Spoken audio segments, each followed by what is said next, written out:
This program is sponsored by Bet's Gold Coin.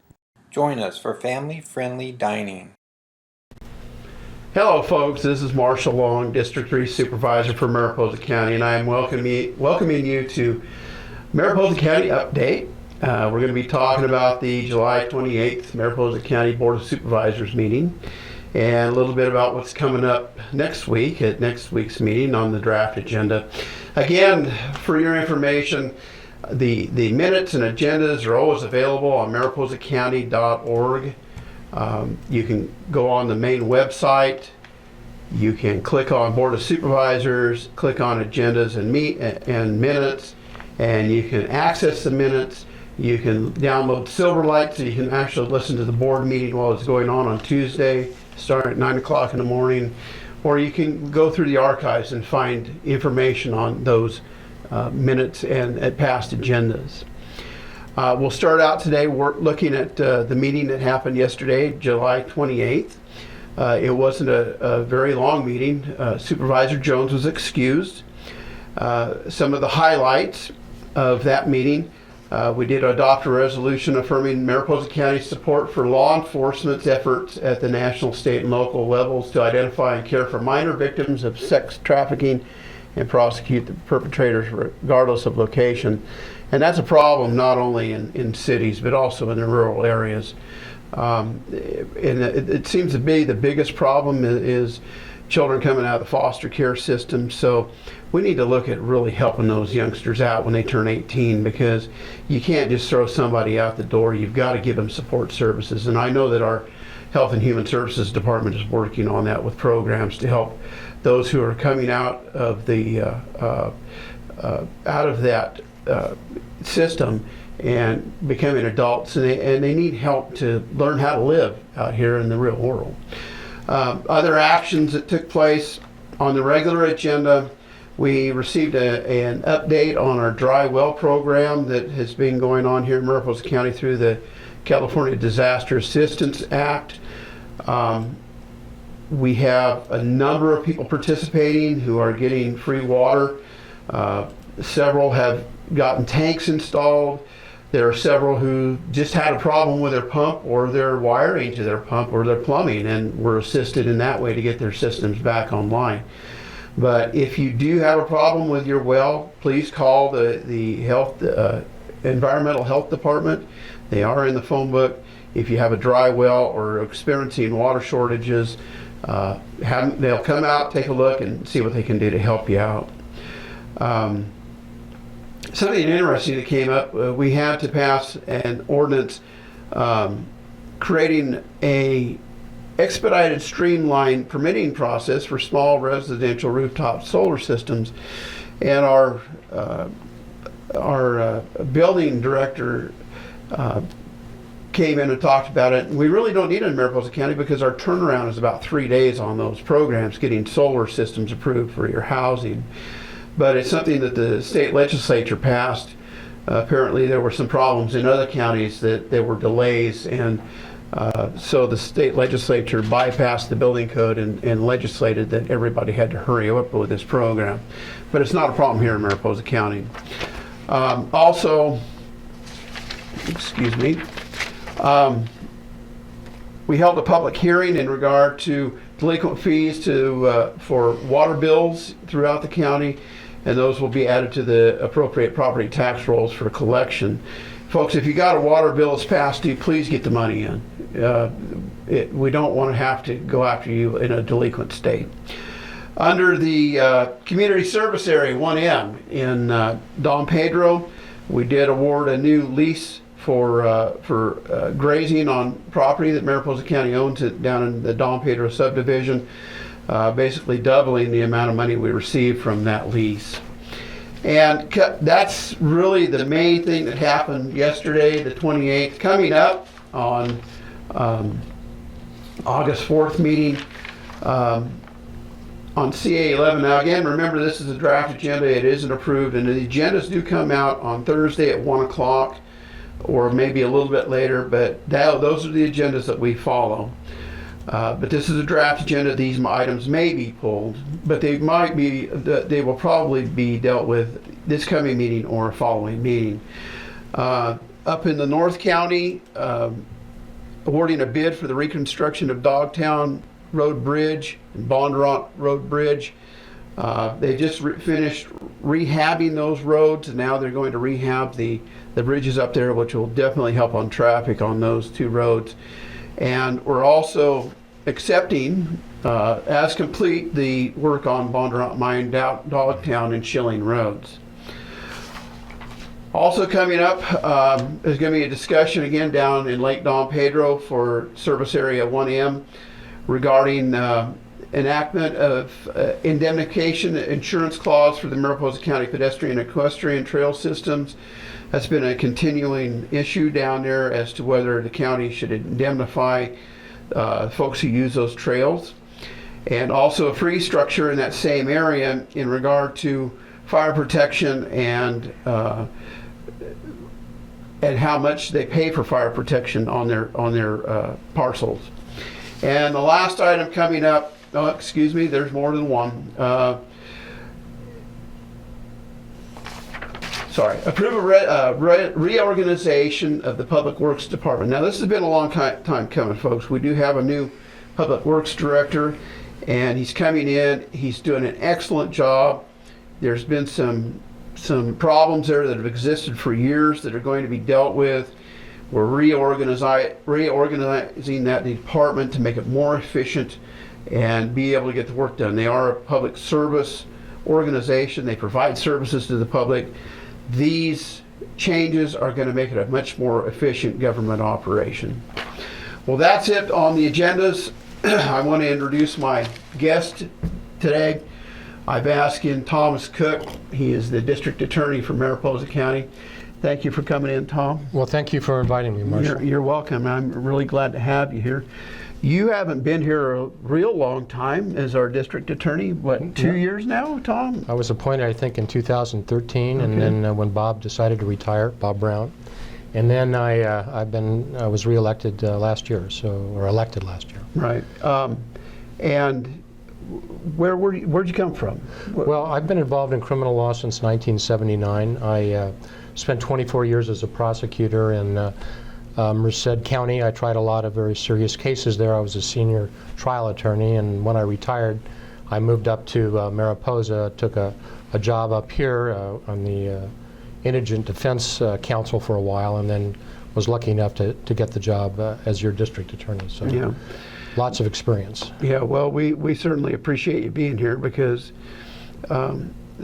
things never get more simple. They always get more complicated. Well, I was reflecting on that. The Chinese have that saying that may you live in interesting times. That's a curse. But it seems since 2011, things have changed very dramatically, yes. And not so much the better for law enforcement. So, I'm overseeing the office and custodian of the office and trying to protect people and bring criminals to justice in a time when the legislature and some initiatives are making it very difficult to do what I've always thought my job should be. So, I could go on forever about that, but it's been very difficult adapting to the new changes that have come up in the last 3 or 4 years. Yeah, one was an assembly bill, which was the realignment bill. Yeah, that was in 2011. That was done by the legislature, and basically what that bill did was took a number of felonies, nonviolent felonies, and changed the way that they're punished. Those people that are convicted of nonviolent felonies, with certain exceptions, would stay here in the local jail. They could get up to 3 years in the local jail as a sentence, as opposed to being sent off to prison. And of course, that was done by the legislature because they were out of money, or they were trying to save money by putting everything back on the counties and trying to comply with that federal court order that reduced the total prison population substantially. Yeah. So we've adapted to that. We have the Community Corrections Partnership in Mariposa, and we've worked very hard. All of the partners of probation, the sheriff, the courts, somebody from the defense attorneys group. We've all worked very hard to try to respond to what's going on here. So they, not in addition to changing the housing of these convicted felons, they also changed the credits. So instead of going to prison and doing 66% of your time, they changed it to 50%. So if you got a sentence to 3.5 years, you could only do 1.5 years, and then you would be out. And so that changed the thing. And then they add something called a split sentence, which means that the laws now is you have to split their sentence. So you could give them a year in custody and 2 years on community supervision. And if they do that, then they're out. So, it's really changed the way we look at things, and I think it's caused us to look at a lot of programming and trying to figure out how to do some rehabilitative work with people, because we don't have the luxury of putting them in prison and just being done with it. So that's been a big challenge for everybody. But I think we're all on board in this county and working on it very hard. Yeah, and you've done a great job. The big thing is keeping the citizens of Mariposa safe. And that's our primary job. It's as I tell my attorneys, our job is to hold people accountable for crime. Right. And realignment makes it a little bit more difficult. The new Prop 47 has made it a little bit more difficult as well. But that's our job, and we do the best we can with the resources we have. So. Yeah, talk a little bit about Prop 47, which was passed by the voters of California. Yeah, Prop 47 was labeled, I think, the Safe Neighborhoods and Schools Act, and I think that was a misnomer. Very much so. I wish our Attorney General had changed that, because I don't think reducing a lot of drug possession charges and other all theft charges basically to misdemeanors necessarily makes our neighborhoods any safer or our schools any safer. But the effect of Prop 47 was to take most possession of drug charges and reduce them all to misdemeanors. No matter how many times you had possession of a drug, it would now be a misdemeanor punishable by up to 1 year in custody. So you have that aspect of it, which we have to live with, and we're trying to live with. Before this happened, we were taking most of those possession cases and putting them in the drug court and using the leverage of a felony conviction in 3 years custody or potential 3 years custody. We're using that to get people in drug court. We just lost that leverage, so now we're having to figure out new ways to try to entice people to take the programs, the drug court programs, that sort of thing, which hopefully will be beneficial for some of them. Well, we certainly want them on these drug rehabilitation programs so that they'll get off of drugs and become... Well, we've done a lot in this county, to accomplish that. We have the core group, which the county contracts with, and we send most of our people to that organization for various kinds of programming, whether it be, moral... trying to get them to think a little bit better, make better decisions, or how to deal with the situation if you have spousal abuse, how to get them to deal with their anger and that sort of thing. So we have some good programs. It's just steering and getting the people there. But it's really cut down my leverage, because I don't have that leverage of sending people to prison on those cases. So that's one aspect of the aspect of it, I think, is probably most upsetting to most people, is taking theft and basically making that a misdemeanor. In the good old days, if you had a theft and you got another theft, you could make that a felony. That would give you some leverage. You could use that to force them into some kind of rehab program if they needed it, or you could send them to prison. And then when realignment came along, they changed that, and you had to have 3 prior theft convictions to make it a felony. And now you can steal every day as long as it's under 950. It can never be a felony. So it's really changed the paradigm in dealing with theft, which is very unfortunate, because I think it's really giving kind of a free ride to career criminals who steal every day for a living and aren't necessarily drug addicts or people like that. So that's one aspect of the new law that I'm very upset with. Yeah, and I think a lot of folks in California are upset with it now, realizing that they're starting to see the consequences of... Well, for example, if you stole a gun from somebody, that used to be a serious felony, no matter what the value of the firearm. That was a strike. And now if you steal a firearm from somebody and it's less than $950, it's theft. And so you can imagine the effect of that. When guns are stolen, they usually end up in the hands of people that are pretty nefarious, and they cause a lot of mischief. So that's one unintended consequence of that really is upsetting to me. You get to work in one of the oldest continuously operating courthouse west of the Rocky Mountains. Well, that is true. It's beautiful. I think it was built in, what, 1854? 1854, yep. And you have to walk up these sort of narrow but very nice steps to get up to the courthouse.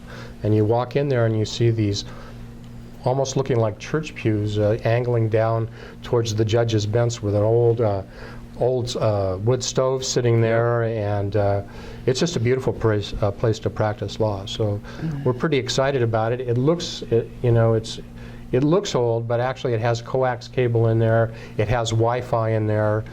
So we're using a new case management system. We're bringing computers into the court for all of our cases now. So we can actually do that in this wonderful setting. They need to do something about the lighting in the winter, because when it's dark outside in the winter, you can hardly see. And they put in, thank God, they put in microphones now because the acoustics weren't very good. But it's a great place to try a case. Can you imagine working in that courthouse with oil lamps in the wintertime when it's dark and stormy outside? It would have been kind of difficult, but we're proud of our courthouse. When I first came here, it felt like that a little bit when it was storming outside and the lights weren't that good. But I love that courthouse. It's beautiful, and it's an honor to practice there. Yeah. It really is. So you don't just try criminal cases, you also help people in different ways. I mean, you look out for the elderly, you look out for children, you look out for their rights, well, our job is, yes, it's to hold the bad guy or gal accountable for what they've done, but we also have our emphasis is on helping the victims of crime, be they children, be they the elderly, or anyone. So we have a whole group of people in our office that handle relations with victims of crime, try to make sure they get restitution, keep them apprised of what's going on in court, come to court with them, that sort of thing. So that is part of our job too. After all, they're the reason, they're the victims, and so often they're forgotten. We try not to forget them. We try to make them as part of the process as we can, and let them know what's going on so they can feel as comfortable as they can. Because oftentimes, as you know, in a court, a situation where somebody's victimized, assaulted, that's one victimization. But the court process, in many ways, takes them through that whole process again and re-victimizes them. So we do everything we can to support them and help them, including providing counseling and that sort of thing. Yeah. Well, we appreciate your efforts and your staff's efforts. Well, I have a wonderful staff, I will say. Yeah. Bob Brown, when he retired, left me a very good staff, and I've kept it up, and I'm really proud of the attorneys working there. They do a wonderful job. The support staff does a great job as well. Well, I've found countywide that our staff, our employees, they're there to work, they're there to do the job, they're there to provide the services to the citizens of Mariposa County, and I think they understand the responsibility of that, and it is a great responsibility, and I think they take it very seriously. I think so too, and I'm proud to be able to work with them. They're very, very good. As I tell my attorneys, you treat them well, because when you go to court, they're going to make you look good. Yeah, that's right. There's a lot of camaraderie in my office, and I think everybody realizes how important each individual in the office is to making things work. That's right. Well, Tom, thank you for coming in and visiting with me today. Well, thank you for inviting me, Marshal. You bet. I appreciate that. I did want to thank you guys about your resolution yesterday on the victims of trafficking, minor victims of trafficking. It's everywhere. There was a good discussion that people can go back and look at it and listen to what happened yesterday. Yes. There's a very good discussion of that. But sex trafficking is everywhere, probably even in this county. And when you talk about foster children, a lot of foster children, what happens to them is they get put in these homes, especially in the bigger counties, and they get lost, and many of them get drawn into this sex trafficking problem that we have. And as it was pointed out yesterday, they don't live very long. The average lifespan of a person taken into that horrible, horrible environment between the ages of 11 and 13 is about 7 years. So it's a vicious, horrible thing. And I want to thank you for that resolution. And well, it's important to keep people aware. sometimes in our daily lives we have blinders on and we're not paying attention to everything that's going on around us. But there's a lot of folks out there that are victimized, and we need to watch out for them. And we are the eyes and ears. We're the first responders. We're the ones that see the things that are going on out there and need to report them to our law enforcement authorities. Yeah, I guess that, that I was saying that they have in New York is if you see something, say something. Well, that's true in this thing too. If you see something you think is wrong, report it. If it's nothing, it's no big deal, but it could save a life. That's right, and that's the important thing. It is. Be involved, get involved. Even again, like you say, even if it turns out to be nothing, it's important to at least notice and recognize that something may not be right. Again, Tom, thank you for coming in. Folks, this is Mariposa County Update. Thank you for coming and visiting with us today. Again, mariposacounty.org, or you can call me at the Board of Supervisors office, 966-3222. If you have any questions or suggestions, you can call me, or you can even email me. My email address at the county is mlong@mariposacounty.org, mlong@mariposacounty.org. Thank you, folks, and have a great day.